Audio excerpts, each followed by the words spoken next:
ዓለም ታምሳለች፣ ድብልቅልቋ ወጥቷል።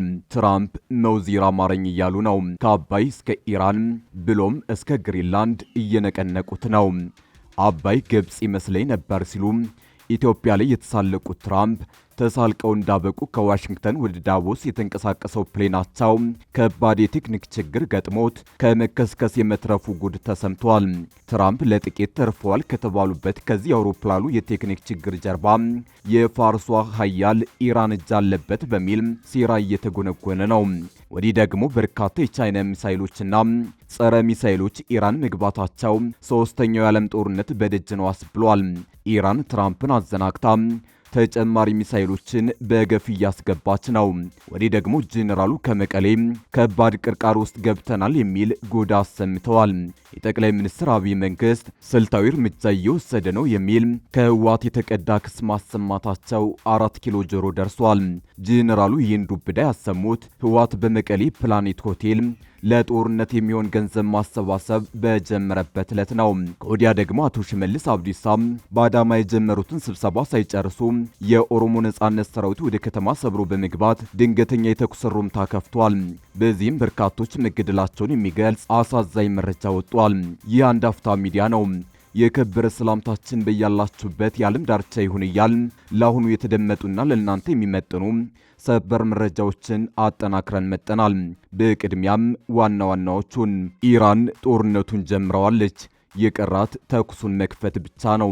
በሳይበሩ ሜዳ ከእስራኤልና አሜሪካ የሚዲያ ብርጌዶች ጋር እየተፋለመች አንገት ለአንገት ተናንቃለች። ከዚህን ጎን ለጎንም ትራምፕ ነሸጥ አድርጓቸው ድንገት የጥቃት ሊከፍቱብኝ ይችላሉ በሚል ካሁኑ የጦር መሳሪያ በገፍ እያስገባች ነው። የቻይና ወታደራዊ አውሮፕላኖች ወደ ኢራን እየከነፉ የሚሳኤል ተተኳሾችንና ወታደራዊ መሳሪያዎችን ለቴህራን እያቀረቡ ነው። ጉዳዩ አሜሪካ አስቀድማ ጥቃት እንድትከፍት ሊያደርጋት ይችላል በሚል ተፈርቷል። በዝርዝር እናስደምጣቸዋለን። አቶ ሽመልስ አብዲሳ በአዳማ የጀመሩትን ስብሰባ ሳይጨርሱ የኦሮሞ ነጻነት ሰራዊት ወደ ከተማ ሰብሮ በመግባት ድንገተኛ የተኩስ ሩምታ ከፍቷል። በዚህም በርካቶች መገደላቸውን የሚገልጽ አሳዛኝ መረጃ ወጥቷል። የነጻነት ጦሩ እምብዛም አይንቀሳቀስበትም በሚባልበት ጉጂ የተኩስ ሩምታውን የከፈተው ንጹሃን በተሰባሰቡበት ሆቴል ውስጥ ነው። ታደምጡታላችሁ። ጄኔራሉ ከባድ ቅርቃር ውስጥ ገብተናል ሲሉ ተደመጡ። የፌዴራል መንግስት ስልታዊ እርምጃ እየወሰደ ነው ሲሉም ከሰዋል። ጄኔራሉ ይህን ዱብዳ ያሰሙት ህወሓት በመቀሌ ፕላኔት ሆቴል ለጦርነት የሚሆን ገንዘብ ማሰባሰብ በጀመረበት ዕለት ነው። በዝርዝር ይዘነዋል፣ ትሰሙታላችሁ። ለትራምፕ ያጸፋ ምላሽ ሁሉም ይዘጋጅ ሲሉ ፕሬዝዳንቱ አሳሰቡ። አሁን የምንኖረው ቀጥተኛ ጉልበት በሚገልጽ ዓለም ውስጥ ነው ያሉት ፕሬዝዳንቱ መፍጠን አለብንም ብለዋል። ታደምጡታላችሁ። የተወደዳችሁ ተመልካቾቻችን አሁን በዝርዝር ወደምንመለከታቸው መረጃዎች እናምራ።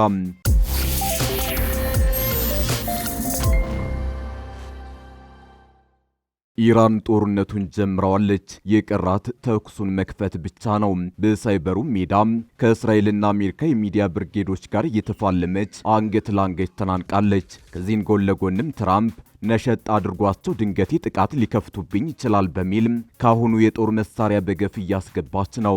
የቻይና ወታደራዊ አውሮፕላኖች ወደ ኢራን እየከነፉ የሚሳኤል ተተኳሾችንና ወታደራዊ መሳሪያዎችን ለቴህራን እያቀረቡ ነው። ጉዳዩ አሜሪካ አስቀድማ ጥቃት እንድትከፍት ሊያደርጋት ይችላል በሚል ተፈርቷል።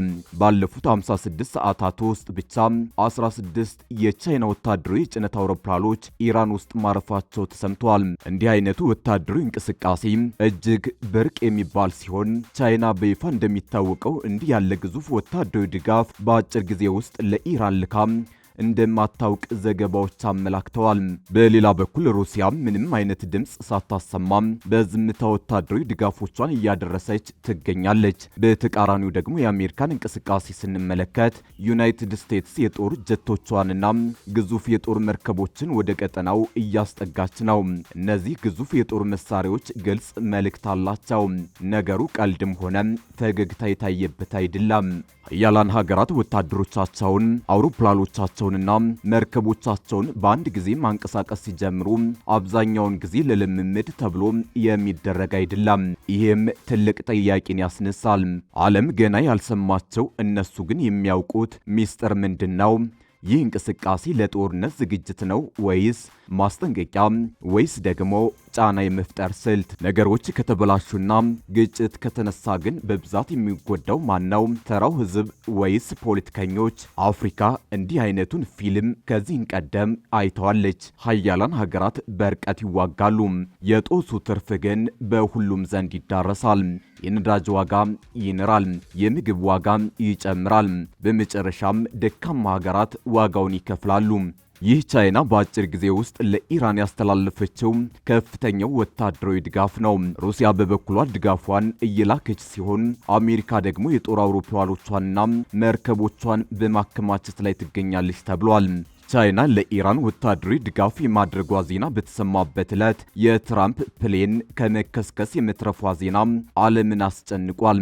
በስዊዘርላንድ ዳቮስ በሚካሄደው የዓለም ኢኮኖሚ ፎረም የመሪዎች ጉባኤ ላይ ለመካፈል ጉዞ የጀመረው ዶናልድ ትራምፕ የተሳፈሩበት አውሮፕላን በገጠመው የቴክኒክ ችግር ምክንያት ተመልሶ ለማረፍ ተገዶ እንደነበር ቢቢሲና አጃንስ ፍራንስ ፕሬስ ዘግበዋል።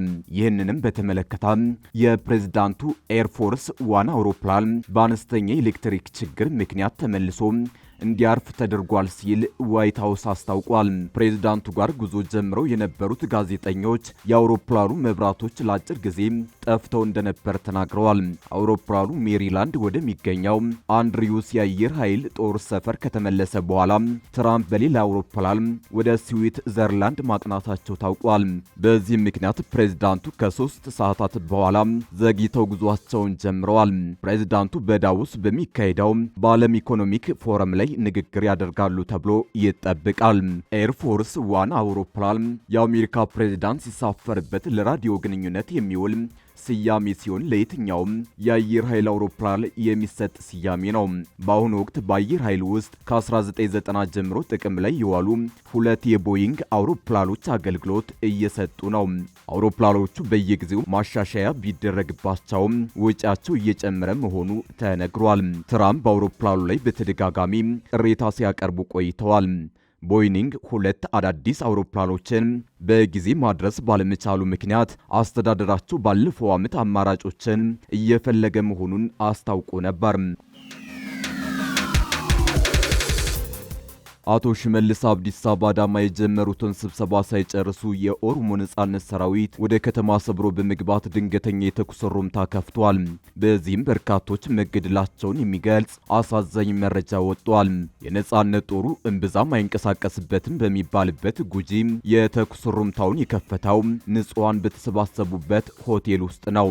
በኦሮሚያ ክልል በጉጂ ዞን ሳባ ቦሩ ወረዳ ውስጥ በሚገኝ ምግብ ቤት ላይ ታጣቂዎች በፈጸሙት ጥቃት 2 ሰዎች ወዲያውኑ ሲገደሉ 5 ሰዎች ከባድ የአካል ጉዳት እንደደረሰባቸው ነዋሪዎችና የአካባቢ ባለስልጣናት ለቢቢሲ ተናግረዋል። በሰዎች ላይ ሞትና የአካል ጉዳት ያስከተለው ጥቃት የደረሰው 7 የሚሆኑ ታጣቂዎች ወደ ምግብ ቤቱ በመግባት በከፈቱት ተኩስ እንደሆነ ተገልጿል። ጥቃቱ በተፈጸመበት ወቅት ወደ 20 የሚደርሱ ሰዎች በምግብ ቤቱ ውስጥ ነበሩ ተብሏል። ከጥቃቱ የተረፈውና አሁን በአካባቢው ባለው አዱላ ወዩ ሆስፒታል ሕክምና እየተደረገለት የሚገኝ አንድ ግለሰብ ለቢቢሲ አፋን ኦሮሞ እንደተናገረው ጥቃቱን የፈጸሙት የኦሮሞ ነጻነት ሰራዊት ታጣቂዎች ናቸው። ባለፈው ቅዳሜ ጥር 9 ቀን 2018 ዓ.ም ምሽት 4 ሰዓት አካባቢ ታጣቂዎቹ ወደ ምግብ ቤቱ ከገቡ በኋላ በፈጸሙት ጥቃት አንድ የ80 ዓመት አዛውንትን ጨምሮ 2 ሰዎች ወዲያውኑ መሞታቸውን፣ 5 ሰዎች ከባድ ጉዳት ደርሶባቸው ከመካከላቸው 2ቱ በአስኪ ሁኔታ ላይ እንደሚገኙ የአካባቢው ባለስልጣናት አረጋግጠዋል። የሳባ ቦሩ ወረዳ ምክትል አስተዳዳሪ ዳምቦቢ ዋጩ እንደተናገሩት በጥቃቱ የተገደሉትና ጉዳት የደረሰባቸው ሁሉም ሰላማዊ ሰዎች ናቸው። ጥቃቱ የተፈጸመው በኦሮሞ ነጻነት ሰራዊት አባላት ነው ብለዋል። ጥቃቱ የተፈጸመው በሰባ ቦሩ ወረዳ ሳቢቹ ኤላ ዲማ በተባለ ስፍራ ላይ ሲሆን በሰላማዊ ሰዎች ላይ ወንጀሉን የፈጸሙት የሸኔ ታጣቂዎች ናቸው። በጥቃቱ በአጠቃላይ 9 ሰዎች ቆስለዋል። መንግስት ሸኔ የሚለውና በሽብር ቡድንነት የሰየመው የኦሮሞ ነጻነት ሰራዊት በምዕራብና በደቡብ ኦሮሚያ አካባቢዎች በተለያዩ ጊዜያት ጥቃት ሲፈጽም ቆይቷል። ቡድኑ የአሁኑን ጥቃት በተመለከተ እስካሁን ያለው ነገር የለም። ጥቃቱ ከተፈጸመ በኋላ የመንግስት የጸጥታ ኃይሎች ወደ ቦታው ደርሰው ጉዳት የደረሰባቸውን ሰዎች ለሕክምና ወደ ጤና ተቋማት እንዲወሰዱ ማድረጋቸውን ምክትል አስተዳዳሪው ገልጸዋል። ለሰዎች ሕይወት ማለፍና ለአካል ጉዳት ምክንያት የሆነውን ጥቃት የፈጸሙት ታጣቂዎቹ በአቅራቢያው ወደሚገኝ ጫካ ሸሽተው በመግባታቸው የመንግስት ኃይሎች እየተከታተሏቸው እንደሆነ አቶ ዳምቢቦ ተናግረዋል። በፌዴራል መንግስትና በህወሓቱ ውጥረት አጣብቂኝ ውስጥ የገባው የጄኔራል ታደሰ ወረደ አስተዳደር ከፍተኛ የበጀት ጫና ውስጥ መግባቱን አስታወቀ። ጊዜው አስተዳደሩ በህወሓት የበላይነት የሚመራ መሆኑን ተከትሎ የፌዴራል መንግስት በቡድኑ ላይ ጫና ለመፍጠር በጀት መያዙ ይታወሳል። ህወሓት የገጠመውን የበጀት ጫና ለማቃለል በጄኔራል ታደሰ አስተዳደር በኩል 13 ቢሊዮን ብር ለመሰብሰብ ያሳለፈውን ውሳኔ ተግባራዊነት አስጀምሯል። የህወሓቱ ከፍተኛ አመራር ዶክተር አብርሃም ተከስተ በሰብሳቢነት የሚመሩት ብሔራዊ ገቢ አሰባሳቢ ኮሚቴ መቋቋሙ የሚታወስ ሲሆን ዘመቻው ዛሬ ተጀምሯል። በጄኔራል ታደሰ ወረደና በኮሚቴው ሰብሳቢ አብርሃም በኩል የተጀመረው የ13 ቢሊዮን ብር ገቢ ማሰባሰቢያ ዘመቻ ላይ የፌዴራል መንግስቱ ክስ ቀርቦበታል። ዛሬ በፕላኔት ሆቴል በተጀመረው ገቢ ማሰባሰቢያ ዘመቻ ላይ ንግግር ያደረጉት የህወሓት አመራር አብርሃም ተከስተ ትግራይ በከፍተኛ የበጀት ጫና ውስጥ ወድቃለች ብለዋል። አብርሃም ለበጀት ጫናው ተጠያቂ ያደረጉት የፌዴራል መንግስቱን ሲሆን ከፕሪቶሪያው ስምምነት በኋላ የበጀት ማዕቀቦች ቀጥለዋል በማለት ከሰዋል። ትግራይ ከማንኛውም የፌዴራል መንግስት በጀት ጠያቂ እንዳትሆን እየተከለከለች ነው ያሉት አብርሃም ጊዜው አስተዳደሩ ከፍተኛ ፈተና ውስጥ ገብቷል ብለዋል። ጊዜው አስተዳደሩ በጀት መያዝ የትግራይ ህዝብ አስቸጋሪ ሁኔታዎች ውስጥ እንዲገባ እያደረገ መሆኑንም ጠቁመዋል። እንደ አብርሃም ገለጻ ያጋጠመውን የበጀት ጫና በውስጥ አቅም በመሙላት የትግራይ ህዝብ ሁሉንም ፈተናዎች የመሻገር አቅም እንዳለው መተማመን አለበት ብለዋል። በመድረኩ ላይ ንግግር ያደረጉት ጄኔራል ታደሰ ወረደ በበኩላቸው የገቢ ማሰባሰቢያ ዘመቻው ተፈናቃዮችን ወደ ቀድሞ ቦታቸው ለመመለስና ለማቋቋም የሚውል ነው ብለዋል። ትግራይ ከቀያቸው ከተፈናቀሉት በተጨማሪ በየቤታቸው ያሉትም ለከፋ ማህበራዊ ቀውስ መጋለጣቸውን ጄኔራሉ ተናግረዋል። የትግራይ ክልል ማህበራዊ ቀውስ ከጊዜ ወደ ጊዜ እየጨመረ መሆኑን የገለጹት ጄኔራሉ ሁሉም አካል ተረባርቦ ከዚህ ችግር መውጣት አለበት ብለዋል። ለዚህም ሁሉም የትግራይ ተወላጅ ተፈናቃዮችን ለመርዳትና በጦርነት የቆሰሉ ታጋዮችን ለማሳከም በገቢ ማሰባሰቢያ ዘመቻው እንዲሳተፍ ጄኔራሉ ጥሪ አቅርበዋል። የአውሮፓ ኮሚሽን ፕሬዝዳንት ኡርሱላ ቮን ደር ላየን ፕሬዝዳንት ትራምፕ ግሪንላንድን የመጠቅለል እቅዳቸውን በተቃወሙ የአውሮፓ ሀገራት ላይ ለመጣል ለዛቱት የታሪፍ ጭማሪ በአስቸኳይ ያጸፋ ምላሽ ለመውሰድ ዝግጁ መሆኑን ተናገሩ። ዶናልድ ትራምፕ ግሪንላንድን ለመግዛት ካላቸው ፍላጎት ጋር ተያይዞ እየተባባሰ የመጣውን ውጥረት የጠቀሱት ቮን ደር ላየን ለደህንነት ሲባል ተጨማሪ የታሪፍ ዛቻ መሰንዘር ስህተት ነው ብለዋል። አውሮፓ ውይይቶችንና መፍትሄዎችን ትመርጣለች፣ ነገር ግን አስፈላጊ ሆኖ ሲገኝ በአንድነት በአስቸኳይና በቁርጠኝነት እርምጃ ለመውሰድ ሙሉ በሙሉ ተዘጋጅተናል ብለዋል። ፕሬዝዳንቷ በዓለም አቀፍ ስርዓት ላይ እየታየ ያለው ድንገተኛ የሆነ ለውጥ ብቻ ሳይሆን ቋሚ ሽግግር ጭምር እንደሆነ ገልጸዋል። አሁን የምንኖረው ቀጥተኛ ጉልበት በሚገልጽ ዓለም ውስጥ ነው ብለዋል። አውሮፓ ነጻነቷን ለማረጋገጥ የምታደርገውን ጥረት እንድታፋጥን የማድረግ ጉዳይ ወሳኝ እንደሆነም አረጋግጠዋል። የፈረንሳይ ፕሬዝዳንት ኢማኑኤል ማክሮን በበኩላቸው አውሮፓ ህብረት የአሜሪካ የታሪፍ ዛቻን በተመለከተ የአጸፋ እርምጃ የመውሰድን ጉዳይ ሊያጤነው እንደሚገባ አሳስበዋል። ፕሬዝዳንት ማክሮን ማክሰኞ ዕለት በዓለም ኢኮኖሚ ፎረም ላይ ባደረጉት ንግግር ከጉልበተኝነት ይልቅ መከባበርን እንዲሁም ከጭካኔ ይልቅ የህግ የበላይነትን እንደሚመርጡ ተናግረዋል። ማክሮን የአውሮፓ ህብረት በአሜሪካ ታሪፎች ላይ የአጸፋ እርምጃዎችን እንዲወስድ እያሳሰቡ ካሉ መሪዎች መካከል ናቸው። ፕሬዝዳንት ትራምፕ ግሪንላንድን ለመግዛት የሚያደርጉትን ጥረት እየገፉበት መሆኑንና ይህንን እቅዳቸውን በተቃወሙ 8 የአውሮፓ ሀገራት ላይ የታሪፍ ዛቻ መሰንዘራቸውን ተከትሎ በአሜሪካና በአውሮፓ መካከል ያለው ውጥረት ተባብሷል። የአውሮፓ መሪዎች የአሜሪካው ፕሬዝዳንት ለሰነዘሩት የታሪፍ ዛቻ ስለሚሰጡት ምላሽ ለመወያየት ነገ ሐሙስ እንደሚገናኙ የአውሮፓ ኮሚሽን ፕሬዝዳንት ቮን ደር ላየን ተናግረዋል።